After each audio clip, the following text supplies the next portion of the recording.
ॐ শান্তি।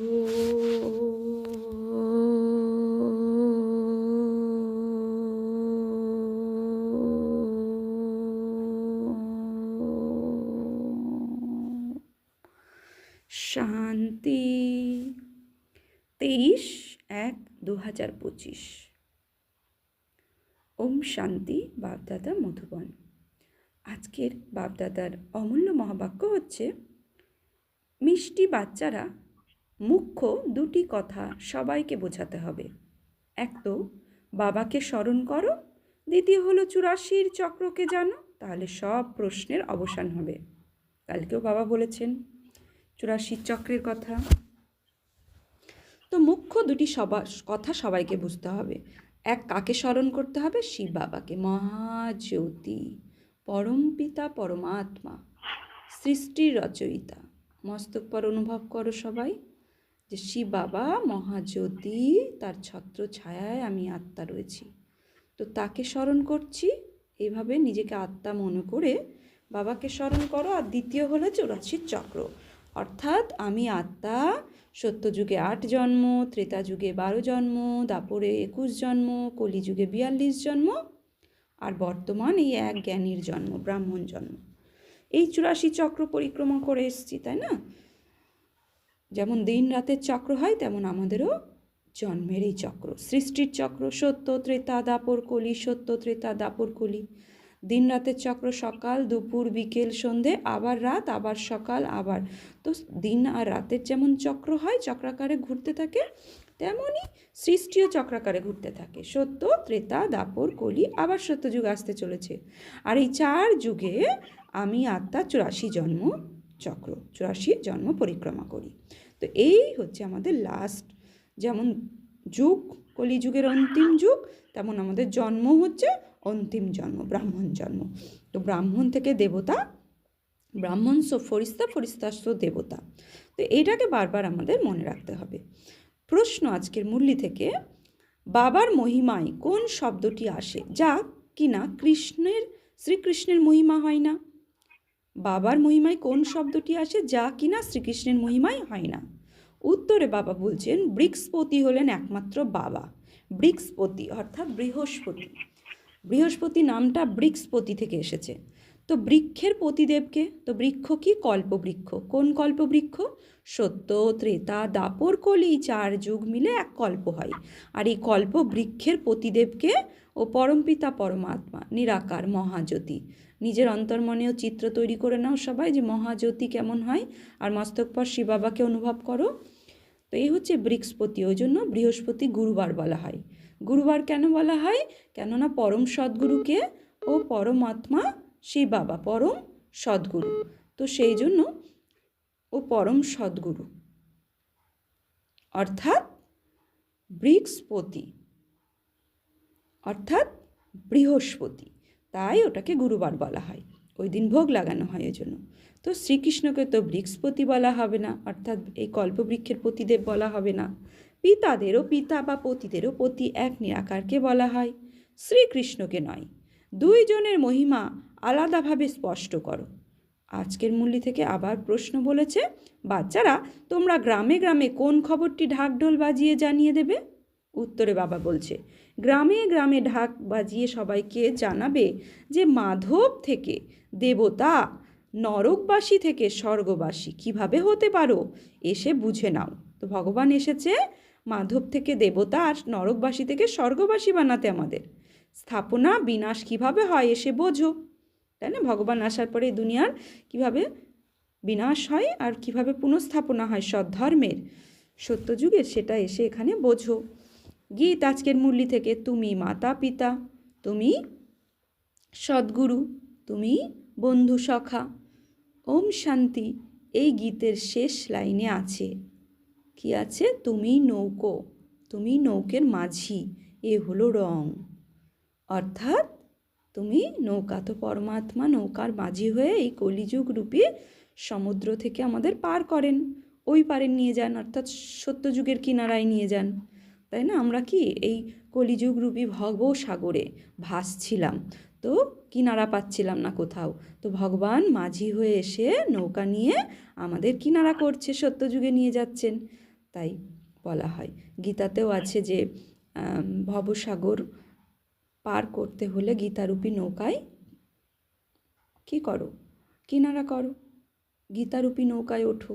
তো জ্ঞানকে যে নিজের জীবনে ধারণ করবে সেই ভবসাগর, অর্থাৎ ভবসাগর মানে কি, ভাবনার সাগর। আমাদের ক্ষণে ক্ষণে ভাবনা উৎপন্ন হয়, অর্থাৎ থটস ক্রিয়েট হতেই থাকে, চিন্তার মানে বিভিন্ন চিন্তা, অথা চিন্তা এসেই যায়, বিচার এসেই যায়।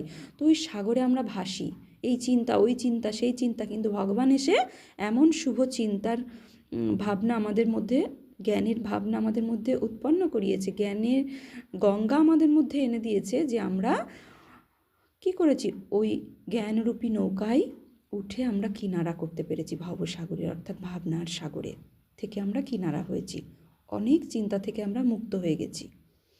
তাই বলেন যে নৌকার মাঝি হলে তুমি, যেমন নিজেই পূজ্য নিজেই পূজারী বলা হচ্ছে, এই কথাটিও সেরকম বলা হয়। উনিই নৌকা, উনিই নৌকার মাঝি। জ্ঞানের উজ্জ্বলতায় যারা উজ্জ্বল, তারা এই গীত শুনেই বন্ধ করে দেবে, কারণ বাবার ইনসাল্ট হয়ে যাচ্ছে। এখন তোমরা বাচ্চারা তো নলেজ প্রাপ্ত করেছো, অন্য মানুষের তো এই নলেজ নেই, তোমরাও এখনই তা পেয়ে থাকো, আর কখনো হয়ও না। গীতার ভগবানের থেকেই পুরুষোত্তম হওয়ার নলেজ প্রাপ্ত হয়, এই কথা বোঝে, কিন্তু কখন কিভাবে প্রাপ্ত হয় সে কথা ভুলে গেছে।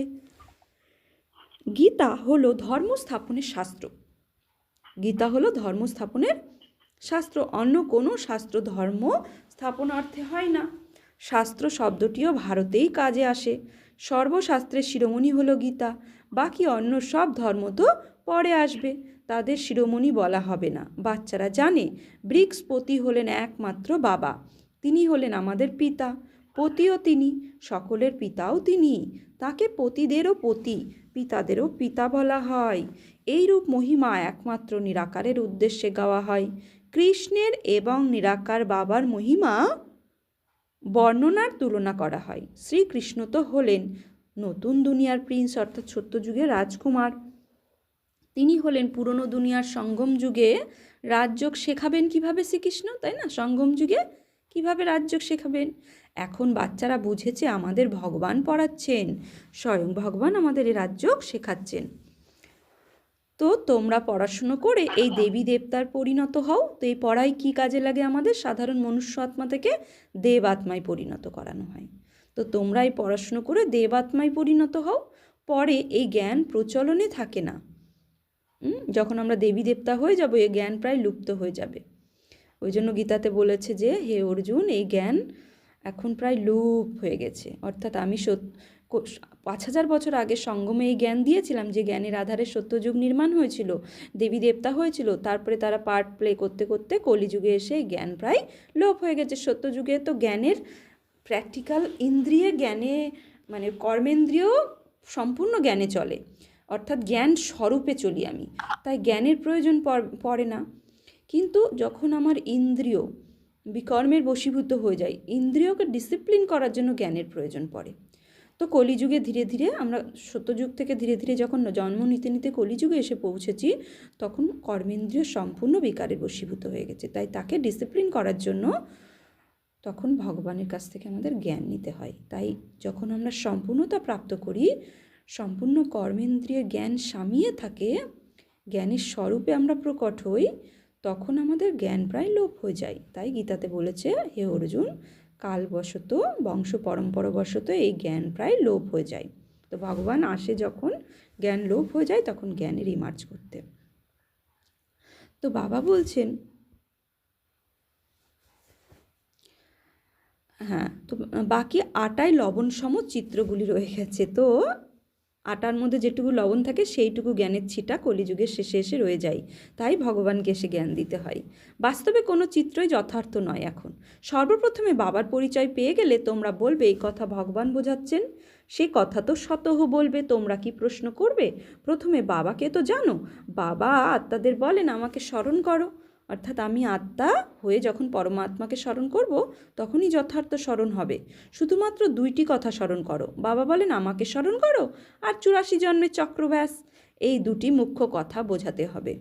বাবা বলেন তোমরা নিজেদের জন্মগুলিকে জানো না, ব্রাহ্মণ বাচ্চাদেরই বলেন অন্য কেউ তো বুঝবে না। অর্থাৎ আমরা যে 84 জন্মের চক্র পার করে এই কলিযুগের অন্তিম জন্মে এখন ব্রাহ্মণ জন্ম নিয়েছি, এটাই তো জানে না অনেকে, তাই না? তো আমরা ব্রাহ্মণ হয়েছি, ব্রহ্মজ্ঞান পেয়েছি বলেই তো 84 জন্মের চক্রকে জেনেছি।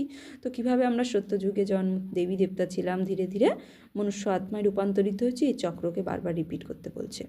তো ব্রাহ্মণ বাচ্চাদেরই বলেন অন্য কেউ তো বুঝবে না, প্রদর্শনীতে দেখো কত মানুষ এসে ভিড় জমে করে।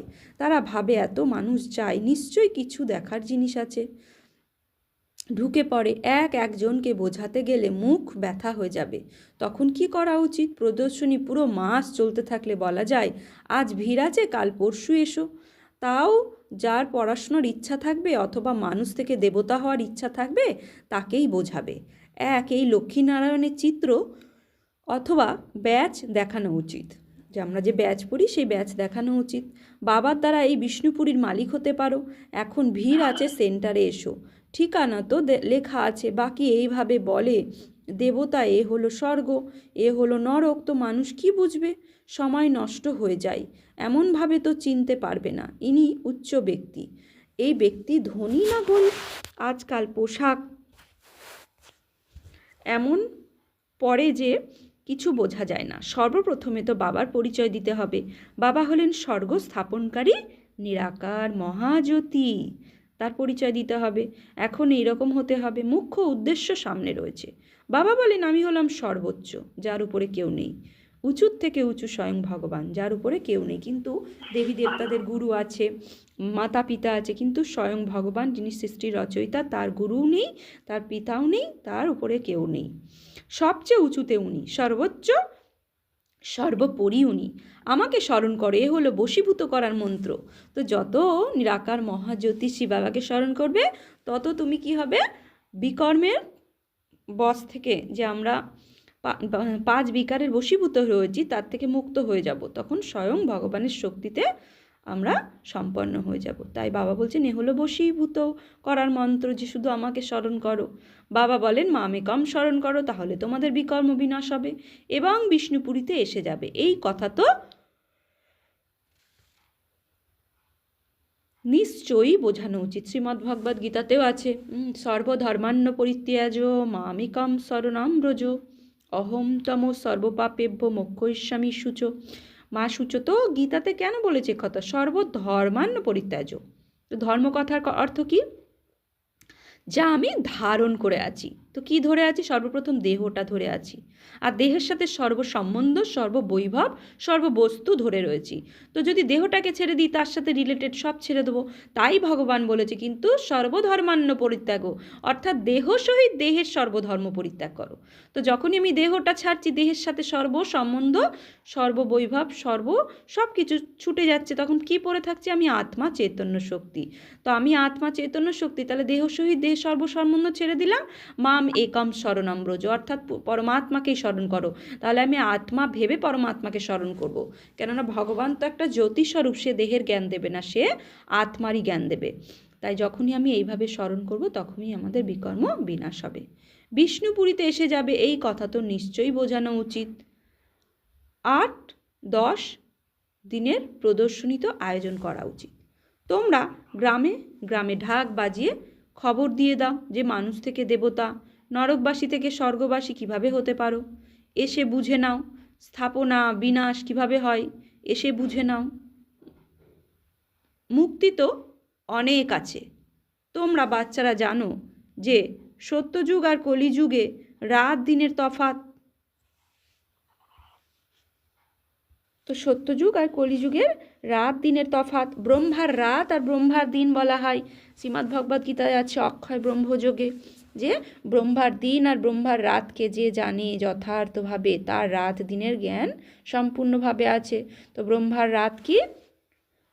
ব্রহ্মার রাত অর্থাৎ দ্বাপর আর কলিযুগ। আর ব্রহ্মার দিন কি? সত্য আর ত্রেতা হচ্ছে ব্রহ্মার দিন। এ হচ্ছে বেহাদের রাত দিন। এই জ্ঞান যার আছে সেই প্রকৃত জ্ঞানী।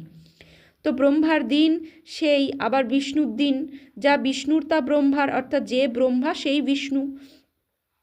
ব্রহ্মা হচ্ছে এই সময় যে ভগবান এসে যার আধারে জ্ঞান দিয়েছে, তাকে ব্রহ্মা বানিয়ে সৃষ্টির পুনঃস্থাপন করাচ্ছেন। আবার সেই যখন সম্পূর্ণ হবে, সে আবার কী হবে? সত্যযুগে বিষ্ণু রূপে জন্ম নেবে, অর্থাৎ নারায়ণ রূপে। শ্রীকৃষ্ণ ছোটোবেলা আর বড় হয়ে নারায়ণ। তো এই হচ্ছে ব্রহ্মা যে বিষ্ণু সে। কথা তো একই, ব্রহ্মারও 84 জন্ম, বিষ্ণুরও 84 জন্ম, শুধুমাত্র এই লিপ জন্মের তফাৎ হয়ে যায়, অর্থাৎ এই সময়টা হচ্ছে লিপ জন্ম। কলিযুগের অন্ত আর সত্যযুগের শুরু, এই সময় ব্রাহ্মণ জন্ম, এই লিপ জন্ম। এই কথা বুদ্ধিতে বসাতে হয়, ধারণা বসতে হয়। ধারণা না হলে কাউকে কিভাবে বোঝাবে? এই কথা বোঝানো তো খুবই সহজ, শুধুমাত্র লক্ষ্মী নারায়ণের চিত্রের সামনে এই পয়েন্টস বলো। বাবা বলছেন শুধুমাত্র লক্ষ্মী নারায়ণের চিত্রের সামনে এই পয়েন্টস বলো।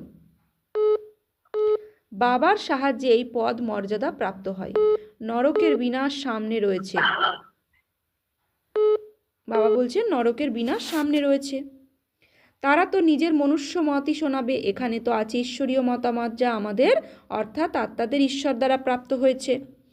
নিরাকার আত্মাদের নিরাকার পরমাত্মা মতামত প্রাপ্ত হয়, বাকি সবই হলো মানুষ মত, অর্থাৎ মানব মত। রাত দিনের তফাৎ আছে, তাই না?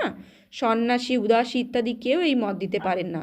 ঈশ্বরীয় মতামত একবারই প্রাপ্ত হয়, যখন ঈশ্বর আসেন তখন তার মতামত দ্বারা আমরা এমন স্বরূপ প্রাপ্ত করি। তিনি আসেন দেবী দেবতা ধর্মের স্থাপনা করতে। এই সব পয়েন্টস ধারণ করা উচিত, যাতে সময় পড়লে কাজে আসে। মুখ্য কথা কমের মধ্যে বুঝিয়ে দিলেই যথেষ্ট। এক লক্ষ্মী নারায়ণের ছবি নিয়ে বোঝানোও যথেষ্ট। এ হলো এম অবজেক্টের চিত্র। ভগবান এই নতুন দুনিয়া রচনা করছেন। ভগবান পুরুষোত্তম সঙ্গম যুগে এদের পড়িয়েছিলেন। এই পুরুষোত্তম সঙ্গম যুগের কথা কারও জানা নেই। এই সব কথা শুনে বাচ্চাদের কত খুশি হওয়া উচিত। জ্ঞান শুনে অন্যদের শুনিয়ে আরও খুশি অনুভব হওয়া উচিত। সার্ভিস করে যারা, তাদেরই ব্রাহ্মণ বলা হয়। তাহলে ব্রাহ্মণ কাদের বলা হয়? যে ভগবানের বাচ্চা হয়ে অন্য আত্মাদেরকেও ভগবানের জ্ঞান দেবে, তাই না? ভগবানের মেসেজ দেবে। পরম পিতা পরমাত্মা মহাজ্যোতি, তার সাথে বুদ্ধির তার জোড়ো, তার পরিচয়, আর তাকে আত্মার পরিচয় দেবে, তাকেই প্রকৃত ব্রাহ্মণ বলা হবে। তোমাদের কাঁধে রয়েছে প্রকৃত সত্য গীতা। ব্রাহ্মণদের মধ্যেও নম্বর অনুযায়ী স্টেজ আছে, তাই না? কোনো ব্রাহ্মণ তো খুব বিখ্যাত হয়, অনেক উপার্জন করে। কোনো ব্রাহ্মণের তো খাওয়াই মুশকিল জোটে। কোনো ব্রাহ্মণ তো লক্ষপতি হয়, খুব খুশিতে খুব নেশায় বলে আমরা ব্রাহ্মণ কুলের। প্রকৃত সত্য ব্রাহ্মণ কুলের কথা তো কেউই জানা নেই, কারোরই জানা নেই। ব্রাহ্মণ হলো উত্তম এই বলা হয়, তবেই তো ব্রাহ্মণদের ভোজন করানো হয়। দেবতা, ক্ষত্রিয়, বৈশ্য, শূদ্র ধর্মের মানুষদের খাওয়ানো হয় না, ব্রাহ্মণদের খাওয়ানো হয়। তো ব্রাহ্মণদের খাওয়ানো হয়, তাই বাবা বলেন তোমরা ব্রাহ্মণদের ভালোভাবে বোঝাও। ব্রাহ্মণদেরও সংগঠন থাকে, যারা পৈতেধারী ব্রাহ্মণ তাদেরকে বলছে। আর আমরা হচ্ছে কি ব্রহ্মজ্ঞানী, প্রকৃত ব্রাহ্মণ। বাবা যে জ্ঞান দিয়েছে, অর্থাৎ ব্রহ্মের ন্যায় আচরণ, যেভাবে শ্রীমৎ ভগবান দিয়েছে শ্রীমতের আধারে চলা, সেই হচ্ছে প্রকৃত ব্রাহ্মণ। তো বাবা বলছেন ওই ব্রাহ্মণদের, পৈতেধারী ব্রাহ্মণের সংগঠন থাকে, সেসব ভালো করে যাচাই করে সেখানে যাওয়া উচিত। ব্রাহ্মণ তো প্রজাপিতা ব্রহ্মার সন্তান হওয়া উচিত। আমরা ব্রহ্মারই সন্তান। ব্রহ্মা কার সন্তান সে কথাও বোঝানো উচিত। ভালো করে খোঁজ খবর নেওয়া উচিত যে কোথায় কোথায় তাদের সংগঠন আছে, তাদেরকে বোঝানো উচিত। তোমরা অনেকের কল্যাণ করতে পারো। বানপ্রস্থ মহিলাদেরও সভা ইত্যাদি হয়। বাবাকে সবাই খবর থোড়াই কি দেয় যে আমরা কোথায় গিয়েছিলাম? সব জঙ্গলে ভরা, যেখানেই যাও শিকার করে আসবে, প্রজা বানিয়ে আসবে, রাজাও বানাতে পারো। সার্ভিস তো অনেক আছে। সন্ধ্যায় 5টায় ছুটি হয়, লিস্ট নোট করা উচিত। আজ এইখানে যেতে হবে। বাবা যুক্তি তো অনেক বলে দেন। বাবা বাচ্চাদের সঙ্গেই কথা বলেন। এই কথা পাকাভাবে নিশ্চয় থাকা উচিত, আমি হলাম আত্মা। আমাদের নিশ্চয় বুদ্ধি কম আছে, আমি আত্মা, এটা পাক্কা নেই। তো বাবা পরমাত্মা আমাদের শোনান, ধারণ আমাদের করতে হবে। যেমন শাস্ত্র অধ্যয়ন করে এবং সেসব সংস্কার রূপে অন্য জন্মেও ইমার্জ হয়ে যায়। বলা হয় সংস্কার নিয়ে এসেছে। যারা অনেক শাস্ত্র পাঠ করে তাদের অথরিটি বলা হয়। তারা নিজেদের অলমাইটি ভাবে না। এ হলো খেলা, যা বাবা বোঝান, নতুন কথা নয়। ড্রামা এমনই বানানো হয়েছে যা বুঝতে হবে। মানুষ এইসব বোঝে না যে এ হলো পুরনো দুনিয়া। বাবা বলেন আমি এসেছি। মহাভারতের যুদ্ধ সামনে উপস্থিত। মানুষ অজ্ঞানতার অন্ধকারে ঘুমিয়ে আছে। অজ্ঞান ভক্তিকে বলা হয়। জ্ঞান সাগর তো হলেন একমাত্র বাবা। যারা অনেক ভক্তি করে তারা হলেন ভক্তির সাগর। ভক্তদের মালাও আছে, তাই না? ভক্তমালার নামও একত্রিত করা উচিত। ভক্তমালা দাপর থেকে কলিযুগ পর্যন্ত হবে। বাচ্চাদের অনেক খুশি থাকা উচিত। অনেক খুশি তাদেরই হয় যারা সারাদিন সার্ভিস করতে থাকবে, অর্থাৎ ভগবানের জ্ঞান চিন্তন মন্থন করবে আর অন্যদেরকে শোনাবে। খুশি সত্যিকারে তাদের অনুভূতি হয়। তো যে যেমন নিজে মন্থন করবে তেমন খুশি থাকবে। যদি সে সর্বদা মন্থন করে, জ্ঞানের সিমরন করে, রমণিকতা অনুভব করে, তাহলে সে সর্বদা খুশি থাকবে আর তার মুখে সর্বদাই অন্যকে জ্ঞান শোনানোর প্রবণতা থাকবে। বাবা বুঝিয়েছেন মালা তো খুব লম্বা, হাজার হাজার সংখ্যায় আছে, যাকে কেউ এখানে থাকে কেউ ওখান থেকে আকৃষ্ট করে, কিছুই তো হবে না, হবে তাই না? কিছু তো হবে তাই না?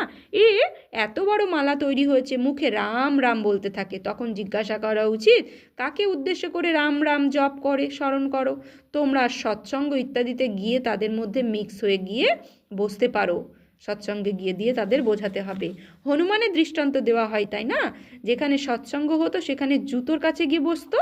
তোমাদেরও চেষ্টা করা উচিত, অর্থাৎ সৎসঙ্গের এক কোনায়, অনেক ভিড় আছে যেখানে সৎসঙ্গ হচ্ছে, কোনো এক কোনায় গিয়ে তোমাদের বসে থাকা উচিত।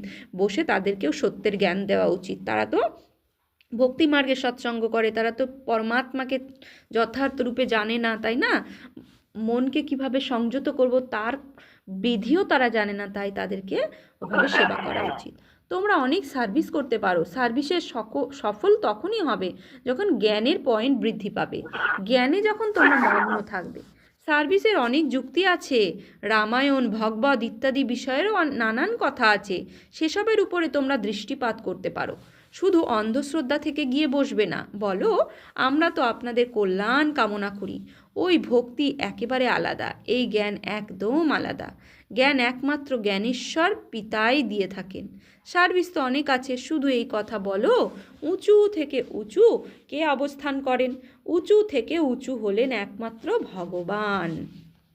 উঁচু থেকে উঁচু একমাত্র ভগবান, অবিনাশী উত্তরাধিকারী তার কাছেই প্রাপ্ত হয়। বাকি তো সব হলো তার রচনা। বাচ্চাদের সার্ভিসের শখ থাকা উচিত। তোমাদের রাজত্ব করতে হলে প্রজাও বানাতে হবে। এই মহামন্ত্র কোনো অংশে কম নয়। বাবাকে স্মরণ করো তো অন্ত সময়ে যে রূপ মতি থাকবে সেই রূপ গতি হয়ে যাবে।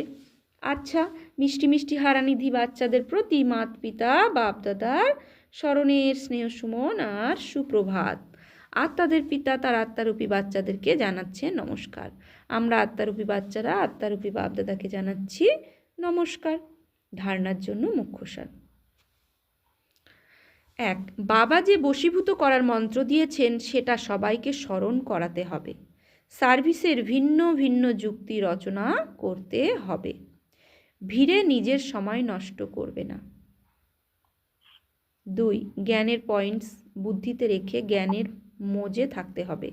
হনুমানের মতন সৎসঙ্গে গিয়ে বসতে হবে এবং তাদের সেবা করতে হবে, জ্ঞানের সেবা করতে হবে। খুশিতে থাকার জন্য সারাদিন সেবা করতে হবে। তাহলে খুশি থাকার আধার কি? সেবা করা, ঈশ্বরীয় জ্ঞান মন্থন করে অন্যকে শোনানো। যেই আসুক না কেন তাকে জ্ঞানের বিপরীত কোনো কথা নয়, শ্রীমতের আধারে তাকে শোনাতে হবে। সে লৌকিক কথা নিয়ে আসলেও তার সাথে লৌকিক কথার আলাপ আলোচনা নয়, তাকে ঈশ্বরীয় জ্ঞান শুনিয়ে শান্ত করা, জ্ঞানের ছিটা দিতে হবে তাকে, তবে সে শান্ত হবে। বরদান, আমি আর আমার ভাবকে বলিদান দিয়ে সম্পূর্ণ মহাবলী ভব। তাহলে কি বলছে বরদান দিল আজকে? সব ক্ষেত্রে আমি কথাটা আসি না, তো আমিটাকেও আর আমারটাকে ভাবটাকে বলিদান দাও। কোনো ব্যক্তি কোনো কিছু বলি দেওয়া নয়, আমি আর আমার ভাব যে আছে ওটাকে বলিদান দিয়ে সম্পূর্ণ মহাবলী ভব। তো আজকে সারাদিন আমরা এটাই রাখবো মনে যে আমি মহাবলী আত্মা, ভগবানের কাছে আমি মহাবলী হয়েছি। কি? আমি আর আমার ভাবকে ভগবানের কাছে বলি চড়িয়ে দিয়েছি। তো পার্থিব জগতের কোনো ব্যক্তি বা বৈভব, বিস্তারে ভগবান বলছে দুটো শব্দের বরদানের সাথে, পার্থিব জগতের কোনো ব্যক্তি বা বৈভবের সাথে বন্ধন, এটাও হলো আমার ভাব। ব্যক্তির সাথে আর বৈভবের সাথে বন্ধন থাকবে না। এই আমার ভাবকে আর আমি করেছি এই আমিত্ব ভাবকে সম্পূর্ণ সমর্পণকারী অর্থাৎ বলিদান যে দেয় সেই মহাবলী হয়। যখন পার্থিব জগতের আমি আর আমার ভাব সমর্পণ হয়ে যাবে তখন সম্পূর্ণ বাবার সমান হয়ে যাবে, অর্থাৎ আমি কিছুই নাই, সে করাচ্ছে সব ক্ষেত্রে বাবা। আমি করছি না, বাবা করাচ্ছেন, বাবা চালাচ্ছেন, যে কোনো কথাতে আমার পরিবর্তে সদা ন্যাচারাল ভাষাতেই বাবা শব্দ আসবে, আমি শব্দ নয়। স্লোগান, সংকল্পে এমন দৃঢ়তা ধারণ করো যার দ্বারা চিন্তা করা আর কর্মের রূপে দেওয়া সমান হয়ে যায়। সংকল্পে অর্থাৎ মনের মধ্যে সংকল্পে এমন দৃঢ়তার বল ধারণ করো যার দ্বারা চিন্তা করা আর কর্মে রূপে দেওয়া, চিন্তা করার সাথে সাথে আমার কর্মের স্বরূপে আমি আনছি। যেমন আমি আত্মা, আমি কর্মেন্দ্রিয় দ্বারাও অন্যরা যাতে বুঝতে পারে যে আমি আত্মিক স্থিতিতে রয়েছি। তো সমান হয়ে যাও, তার জন্য দৃঢ়তার ধারণা দরকার প্রচণ্ড। আচ্ছা, আজকের শক্তিশালী মনসার দ্বারা সকাশ দেওয়ার সেবা সময় অনুসারে এখন মন এবং বাণীর দ্বারা একসাথে সেবা করো। কিন্তু বাণীর দ্বারা সেবা হলো সহজ, মনসা সেবার অ্যাটেনশন দেওয়ার বিষয় আছে। এই জন্য সকল আত্মাদের প্রতি মনসাতে শুভ ভাবনা, শুভকামনার সংকল্প হবে। বাণীতে মধুরতা, সন্তুষ্টতা, সরলতা, নবীনত্ব হবে, তাহলে সহজেই সফলতা প্রাপ্ত হতে থাকবে। আচ্ছা, আজকের সমান নেব কি সারাদিনে নিজেকে মান প্রদান করব। সমান মানে নিজেকে, নিজের মান। তো ভগবান কি দিয়েছে, যে আমি সম্পূর্ণ মহাবলী আত্মা ভব, আমি সম্পূর্ণ মহাবলী আত্মা ভব। ওম শান্তি।